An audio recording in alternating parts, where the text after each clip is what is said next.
কোরআনের মাধ্যমে যার স্বপ্ন ছিল এইখান থেকে তার মতন করেই এক একজন আলেম করে সারা বাংলাদেশে কোরআনের আলো ছড়াবেন। আমরা কি সেই কাজ করব? আমরা সেই কাজ করব ইনশাআল্লাহ। তিনি বাংলাদেশ সহ সারা বিশ্বের মধ্যে এইরকম অসংখ্য শিক্ষা প্রতিষ্ঠান করেছেন।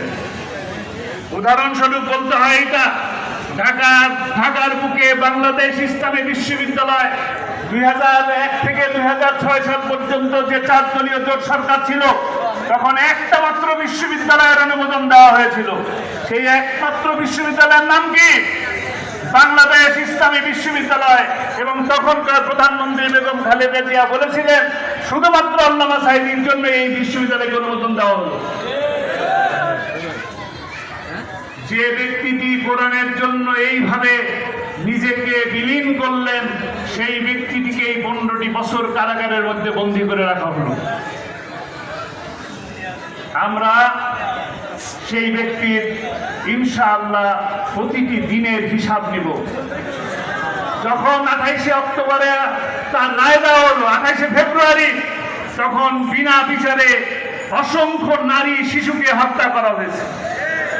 এরপর যখন আব্বার সাথে দেখা করতে গেলাম, তখন আব্বা বললেন, কতগুলো মানুষ আমার জন্য জীবন দিয়ে দিল, কতগুলো মানুষ কোরআনের জন্য জীবন দিয়ে দিল, কিন্তু সর্বপ্রথম আমার জন্য জীবন দিয়েছিলেন তার বড় ছেলে, আমাদের এই আল্লামা সাঈদী ফাউন্ডেশনের প্রতিষ্ঠাতা চেয়ারম্যান মাওলানা রাফিক বিন সাঈদী। আপনারা দোয়া করবেন রাফিক বিন সাঈদীকে আল্লাহ তাআলা জান্নাতুল ফেরদৌসের মেহমান হিসাবে কবুল করে নিন। এই প্রতিষ্ঠানটিকে যেন আল্লাহ তাআলা কিয়ামত পর্যন্ত জারি রাখেন। আমরা মাগরিবের নামাজ দেরি করেছি, কারণ এই মসজিদটা অনেক ছোট, আমরা আপনাদের সকলকে স্থান দিতে পারতাম না। আপনারা দোয়া করবেন এই মসজিদকে ভেঙে আমরা যেন একটা বড় মসজিদ এখানে তুলে দিতে পারি। এই প্রতিষ্ঠানকে যেন একটা বিশ্ববিদ্যালয়ের মানে যেন নিয়ে যেতে পারি। আপনারা দোয়া করবেন, আল্লামা সাঈদীর স্বপ্ন ছিল এই প্রতিষ্ঠানগুলোকে সারা বিশ্বের বুকে পরিচিত করে দেওয়া, শ্রেষ্ঠ প্রতিষ্ঠান হিসেবে পরিচিত করা।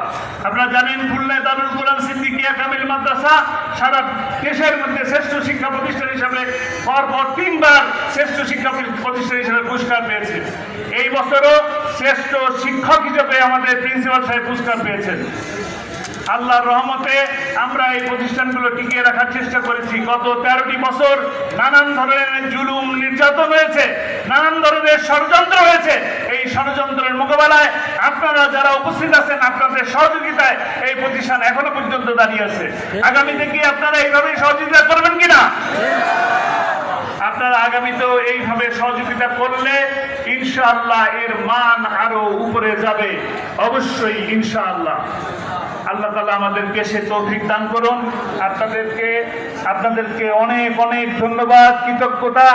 আপনারা সবসময় আপনাদের পিতামাতার জন্য যেভাবে দোয়া করেন, ঠিক সেইভাবেই আল্লামা সাঈদীর জন্য দোয়া করবেন। এবং এই কবরস্থানের মধ্যে আরো অনেকেই শুয়ে আছেন। আমার চাচা দুনিয়া থেকে বিদায় নিছেন, আমার ভাবি দুনিয়া থেকে বিদায় নিছেন। এই মামলার কারণে আমরা নানান ধরনের নির্যাতনের শিকার হয়েছি। এইখানে এমন কোনো লোক পাওয়া যাবে না যে আমি যদি হাত তুলতে বলি তাহলে দেখা যাবে সমস্ত হাত উঠে গেছে যে আমাদের নামে মামলা নাই, এরকম লোক পাওয়া যাবে না। আছে? আপনাদের নামে, সবার নামে মামলা আছে না? আছে? এই মামলাগুলো যেন সব নিষ্পত্তি হয়। এই সরকারের আমলে যেন আগামী গত যে 13টি বছর একের পর এক মামলা দিছে, সেই সমস্ত মামলা যেন নির্বাহী আদেশের সমস্ত মামলা যেন নিষ্পত্তি করে দেওয়া হয়। এবং যত রাজনৈতিক নেতৃবৃন্দ বন্দী আছে তাদেরকেও যেন মুক্তির ব্যবস্থা করে দেওয়া হয়। আমাদের এখনো একজন আমাদের শীর্ষ নেতা এটিএম আজহারুল ইসলাম সাহেবকে বন্দী করে রাখা হয়েছে, তাকেও যেন মুক্তি করে দেওয়া হয়। এবং অনেক আমাদের বিভিন্ন দলের নেতৃবৃন্দরা বন্দী আছেন, তাদেরকেও মুক্তির ব্যবস্থা যেন করা হয়। আমরা দোয়া করব। আপনাদেরকে অসংখ্য অসংখ্য অসংখ্য ধন্যবাদ। আপনারা উপস্থিত হয়ে সুন্দর একটি প্রোগ্রাম উপহার দিয়েছেন। আমরা আপনাদের কাছে কৃতজ্ঞ। আল্লামা সাঈদী ফাউন্ডেশনের মাধ্যমে আপনাদের সকলকে আমি ধন্যবাদ জানাচ্ছি, কৃতজ্ঞতা জানাচ্ছি। আসসালামু আলাইকুম ওয়া রাহমাতুল্লাহ।